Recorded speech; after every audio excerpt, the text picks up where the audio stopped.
in the last 4 months, I've probably encountered more challenge and difficult movements and parts and things that are out of my control and things that I'm trying to control, and just that whole sort of, fuck, what are we doing? How's this going to work? Than I've ever encountered. The last portion of 2024 was very difficult. And the earlier portion of 2024 was amazingly expansive, hugely expansive. So things seem to happen in seasons. And this, for me, has been a process of letting go of control, letting go of control, letting go of control, but stepping into responsibility more and more and more. So like, the things around me that let me know that life is going okay, those things are not necessarily all going okay, or weren't for this period of time over the last few months. But at each realization, rather than force and get fucking pissed off about it and resist the fact that things are the way they are, I've learnt to release to a degree that I haven't before, in a way that I haven't before. And as I've done that, I've learned to unburden myself of the things in my life and recognize them as gifts and privileges which are impermanent, which I think is very healthy. In fact, there are so many things in my life, and perhaps your life too, which you probably feel are burdensome, but which really are just momentary privileges. Maybe they don't feel like privileges. Maybe they just feel like momentary burdens. Even that, they're momentary. It all passes. It all moves. You and I will never be as young as we are right now, ever again. So these things that we're struggling with, or that we're bashing our heads up against internally in our emotional world and how that projects onto the external, it's all passing. We're just getting older. We're just getting also wiser.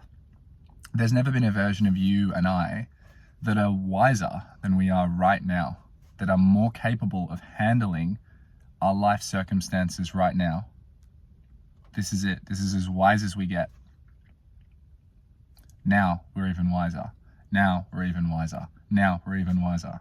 So there's this simultaneous thing of everything's passing, everything's ending, everything that you thought was static, whether it was good or bad, is shifting.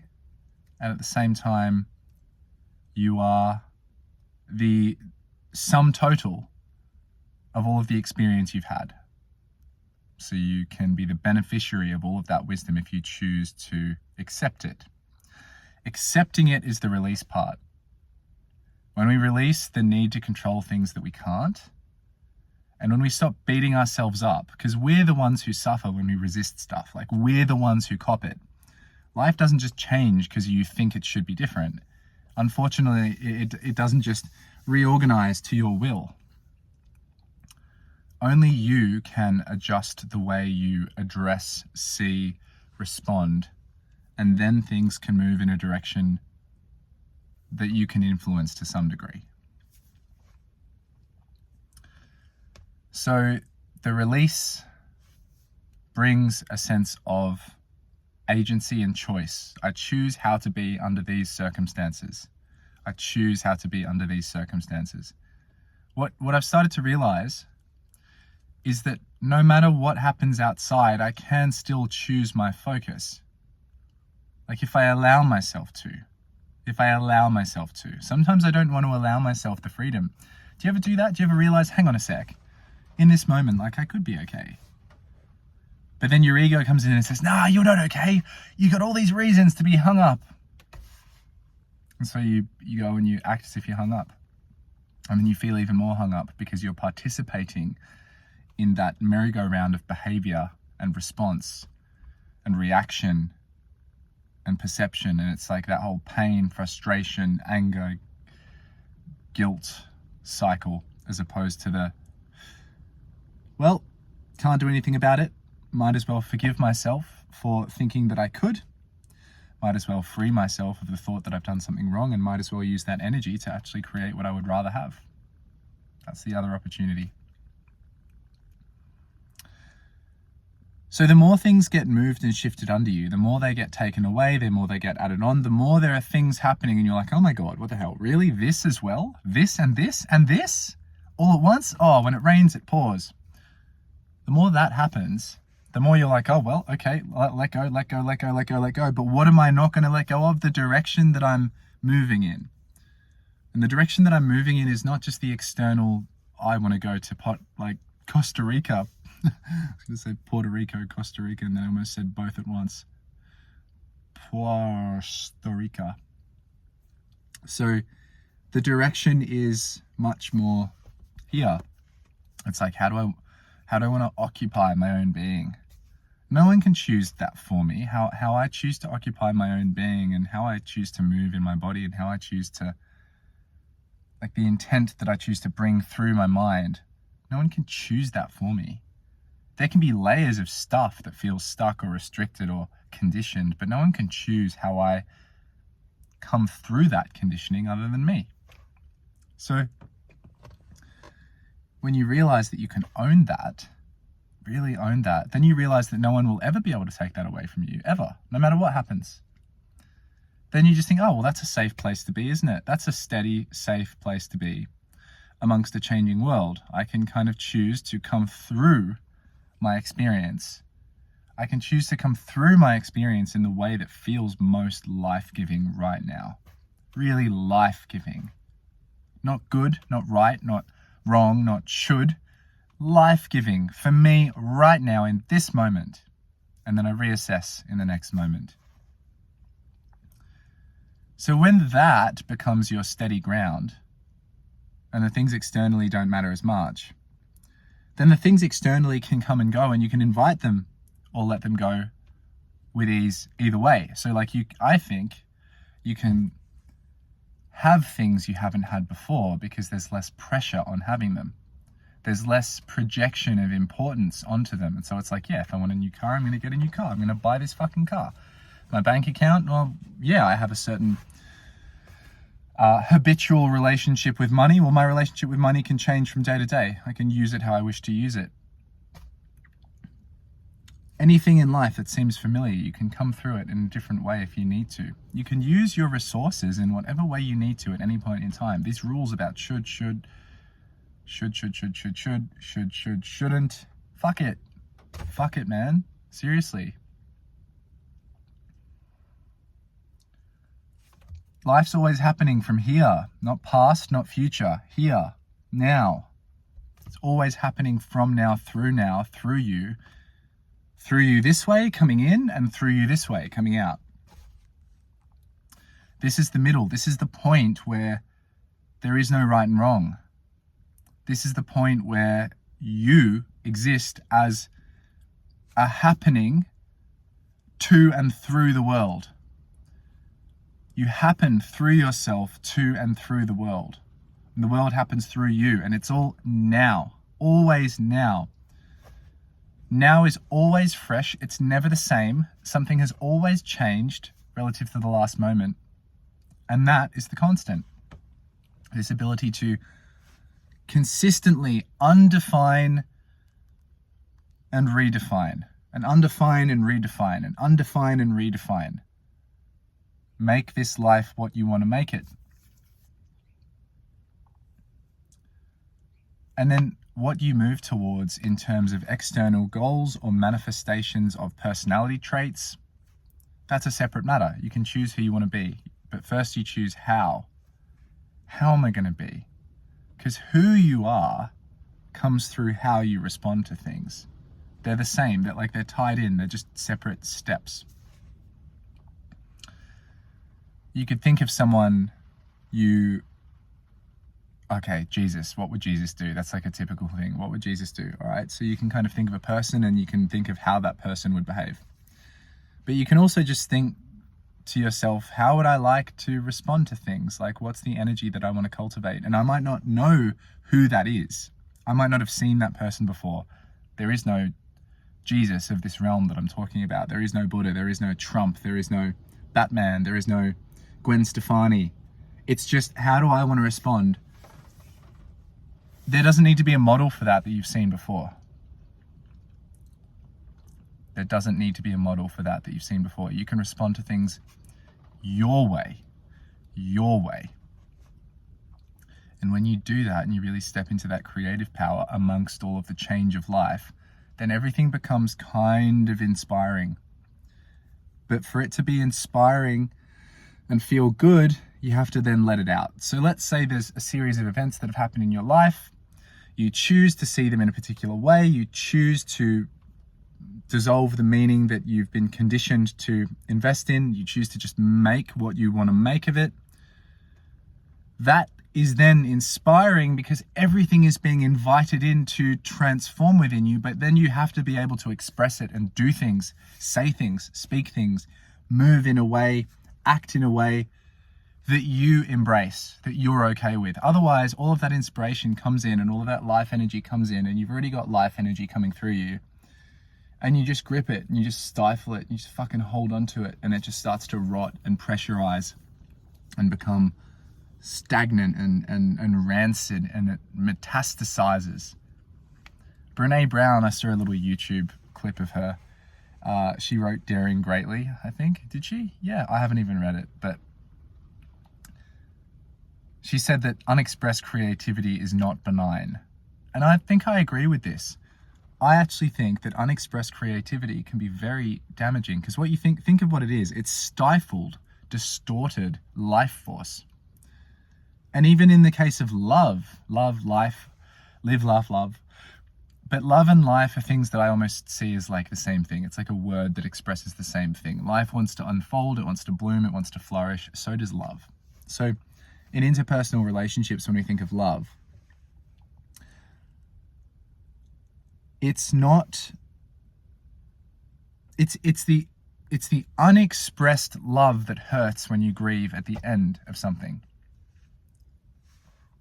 It's the unexpressed love that hurts when you grieve at the end.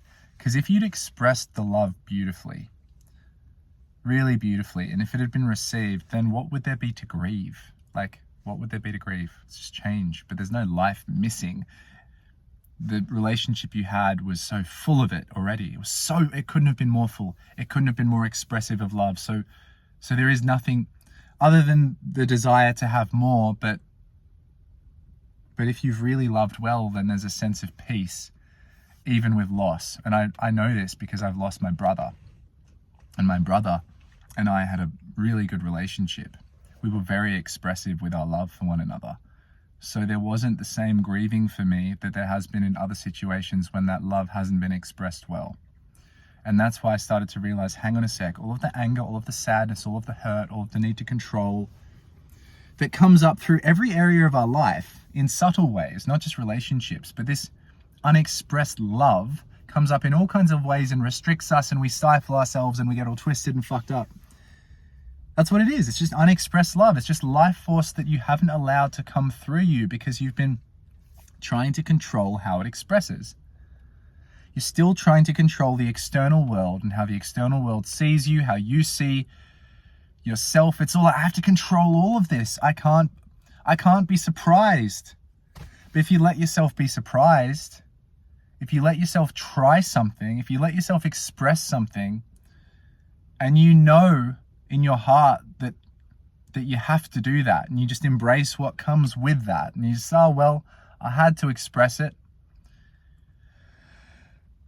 then whatever comes back, you're like, okay, I can deal with this now. I'll deal with this. But you're then dealing with the practicality of life and the practical changes of life. You're not dealing with the massive emotional charge that's built up because you haven't expressed yourself and been who you are. Practical issues, the changes, the unpredictable shit, it's not that hard. It can be painful, it can be expensive, it can be tiring, but it's not that. The hardest part is the emotional friction and the internal shit. When your heart's not clear, that's what makes these things heavy.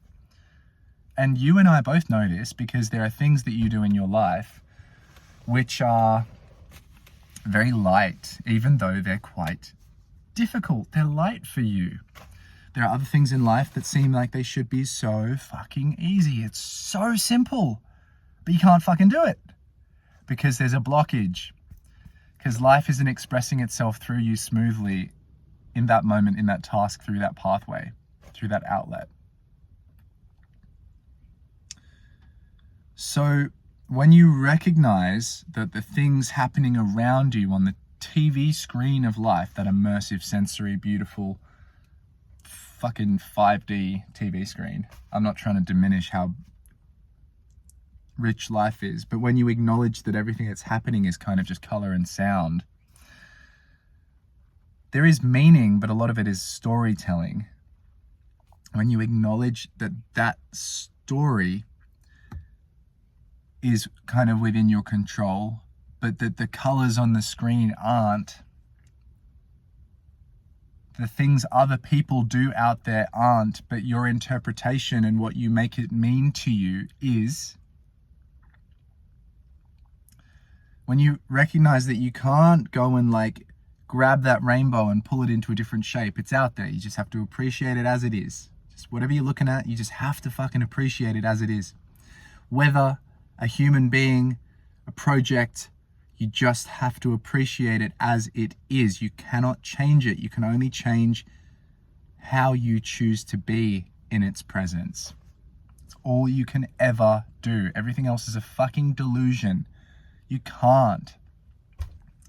When you accept that though, you're now, in accepting life, in accepting what's there and being here, you're now actually opening a channel of communication. But it's not forced and it can't be forced. The channel is being opened by your acceptance, not by your controlling. Options arise as an energy which can be received and expressed in a broader variant of ways, in more ways. There's more flexibility in how you respond because of the acceptance. And in the acceptance, your responsibility increases. So people think of responsibility like duty, discipline. You have to be responsible. Think of responsibility as my ability to respond in a good way that I like. Not right or wrong, but in a way that I like, that feels life-affirming, life-giving. Responsibility. The more ways, the more good options that you like, life-giving options you have, the more responsible you can be. The more responsible you are, the more options you have, the more creative you are. The less you need things to be just right so that you can then line everything up and take that action.